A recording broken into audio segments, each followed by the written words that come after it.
U.S. military strikes Venezuela. Maduro captured and flown out, Trump says. In a dramatic and unprecedented escalation in U.S. Venezuela relations, President Donald J. Trump announced early on January 3, 2026, that the United States had carried out a large-scale military strike against Venezuela and successfully captured its president, Nicolas Maduro, along with his wife, Cilia Flores. Mr. Trump said both were captured and flown out of the country in an operation conducted with U.S. law enforcement. Explosions rock Caracas. Around 2 a.m. local time, residents of Caracas reported multiple explosions and low-flying aircraft, shaking the capital and surrounding regions. At least 7 blasts were heard in and around Caracas, including near major military facilities such as the Fort Tayuna military complex and the La Carlota Air Base. Videos and eyewitness reports described smoke rising from key installations, power outages, and panic among civilians. Trump's announcement and rationale. President Trump used his Truth Social platform to declare the strike a success, stating that the operation aimed at Venezuelan leadership was carried out in conjunction with U.S. law enforcement and announcing a news conference later in the morning at Mar-a-Lago. Trump has long accused Maduro of heading a narco-terrorist state involved in drug trafficking and criminal activity, claims the Venezuelan government denies.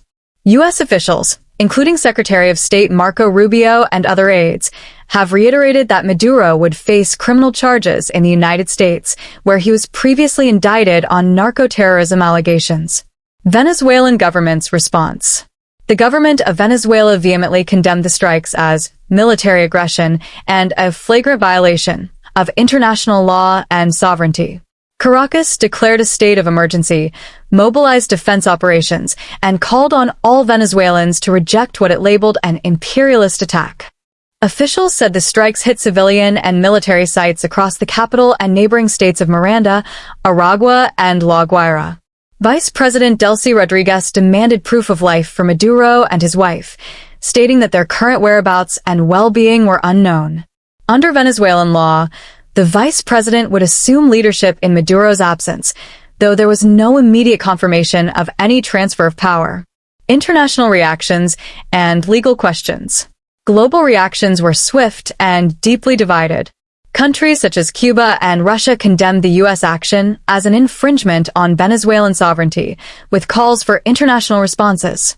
Meanwhile, some leaders in the region, including Argentina's President Javier Milei, voiced support for the removal of Maduro.